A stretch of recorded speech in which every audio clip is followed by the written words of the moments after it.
పనుల ప్రారంభోత్సవ కార్యక్రమాన్ని ఏర్పాటు చేసి ఈ కార్యక్రమానికి సభాధ్యక్షత వహించిన స్థానిక శాసనసభ్యులు మీ అభిమాన నాయకుడు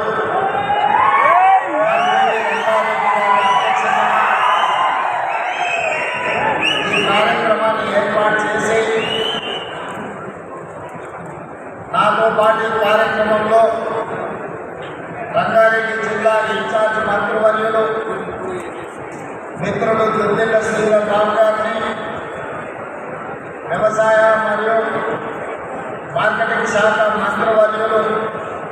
పెద్దలు తిరుమల నాగేశ్వరరావు గారిని, అదేవిధంగా రెవెన్యూ హౌసింగ్ శాఖ మంత్రివర్యులు మిత్రులు పొంగులేటి శ్రీనివాసరెడ్డి గారిని, స్థానిక పార్లమెంట్ సభ్యులు చామల కిరణ్ రెడ్డి గారిని,